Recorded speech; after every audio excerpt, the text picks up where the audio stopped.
The team is working to confirm the location of a flood tunnel and track it back to the money pit area, determining where the treasure may be buried deep below ground. They are looking for something that was built by human hands, and they find a board at the water level right now. The team is curious about who built this structure, researchers, or original depositors. A board is found at the water level, and they are looking for something out of place in the area. They are looking for anything out of the ordinary in the area, and there is something out of place in the current situation. They are also looking for something out of place, and they are looking for something out of place. A big board is found, and they are going to grab it before they start digging. There is also a beam, which is not uniform thickness, but thicker than it is here. Emma is going to be incredibly helpful in defining a decade or decades with the different mixes. If the team can verify that this concrete was made in the 1960s, it would likely mean that it was created by the Restall family, and their efforts to locate the believed flood tunnel that feeds seawater into the money pit could soon pay off. The team finds a huge beam, which is evidence of work by human hands and could represent previously unknown work. It is exciting to think that something here might speak eloquently to what happened here. Later that afternoon, Marty Lagena joins them via video conference in the war room, where Craig Tester, Rick Lagena, and other members of the team meet. The team is working to find a flood tunnel and its location in the money pit area, with the hope of solving the mystery for all who have come before them. They are also looking for anything out of the ordinary in the area, and they are excited to see what they find. Archaeometallurgist Emma Culligan has recently discovered large pieces of concrete at Smith's Cove, which is a simple cement concrete composition. The concrete was scanned using an X-ray diffraction device, XRD, and found to have a Portlandite trace, which puts it in the group of Portland cement. Portlandite is the most common type of cement used in modern-day construction, often mixed with sand, gravel, and water. There are only 2 locations in Canada that have Portlandite, Quebec and BC, and all aggregates and sand are likely Nova Scotia-based. The Quebec location started hydraulic mining in the 1920s, and this is hydraulically mined cement. It is unlikely to be anything post-1980s because it lacks modern concrete mix. The Restalls believed that the spot to shut off the flood tunnel was the reason they wanted to cement it, as it had a direct impact on the flow of water. The discovery of the vertical shaft at Smith's Cove confirms that the flood tunnel system is real and that the Restalls were in the right place. Craig Tester and Rick Lagena and Scott Barlow arrived to inspect the potentially historic discovery, finding rocks that appear to be below where the boards were found. Billy found each rock touching and underneath fist-sized rocks. Craig believes that these boulders are man-made, as they have a linearity that Mother Nature doesn't do. If confirmed the location of the flood tunnel and project that line, somewhere on that line should be the original money pit.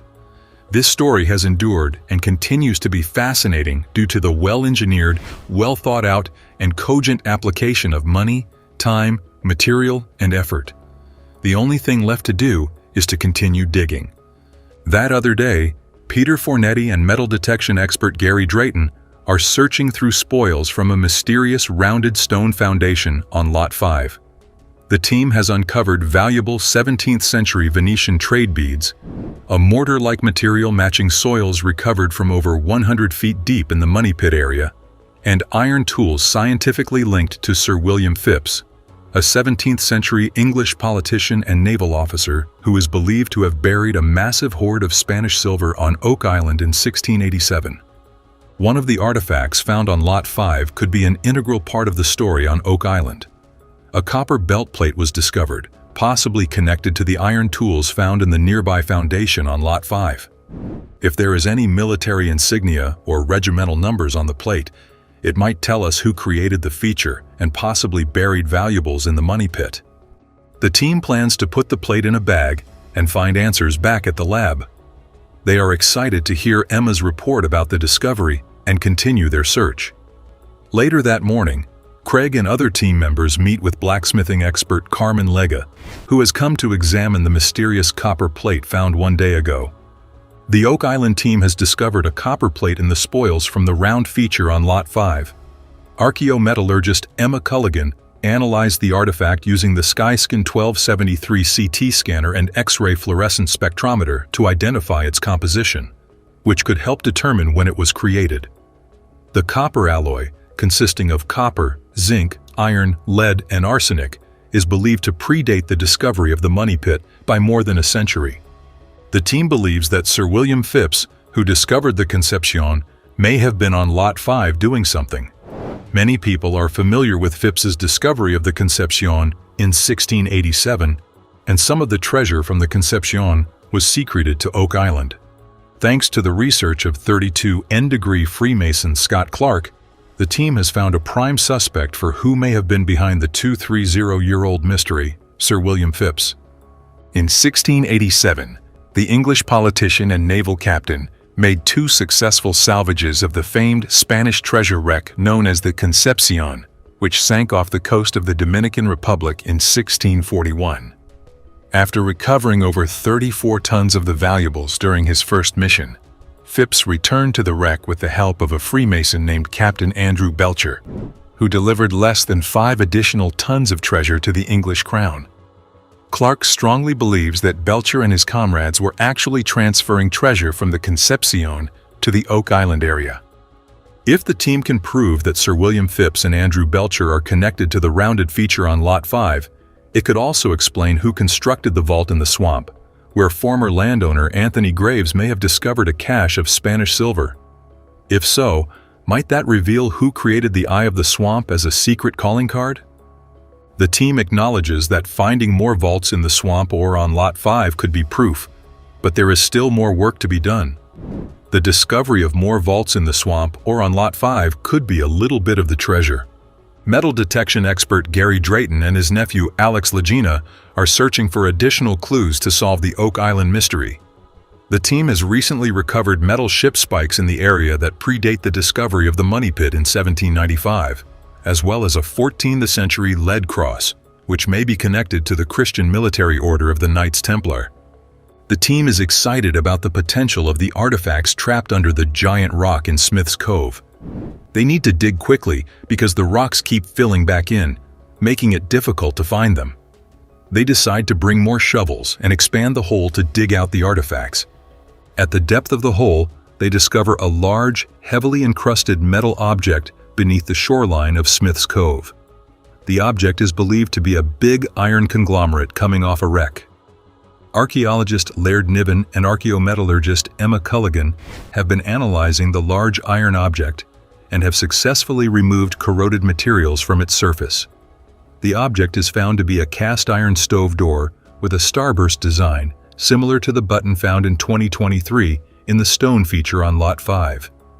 Gary questions whether these artifacts are related to each other, as the starburst design on the stove door could be a popular design on stoves back in the day. Emma explains that cast iron stoves can date back to the mid-1700s, but the manganese content in the stove pushes it towards the mid-1800s. The team needs to find out the design of the stove to help them get closer to solving the Oak Island mystery. They are excited about the potential of the artifacts trapped under the rock and the challenges they face in digging deeper into the hole. The Oak Island team is determined to uncover the mystery behind the mysterious artifacts by collaborating with archaeologists Laird Niven and Emma Culligan. Their goal is to uncover the design of the stove door and its connection to the medieval button found in 2023. The story revolves around a team of researchers at Smith's Cove, searching for the legendary flood tunnel believed to feed seawater into the original money pit. The team is led by Craig Tester and Rick Lagena, who are searching for the vertical shaft that could be the shaft they are looking for. They are in the area where the Restalls put wooden forms down the hole, but their forms blew out, and they lost the hole.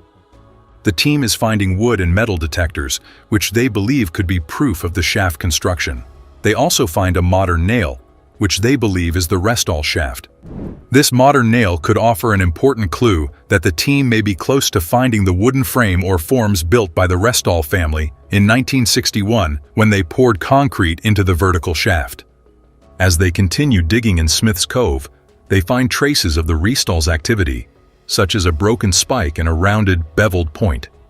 If they confirm the location of the vertical shaft, they can hopefully find the flood tunnel itself as it is a direct connection to the treasure.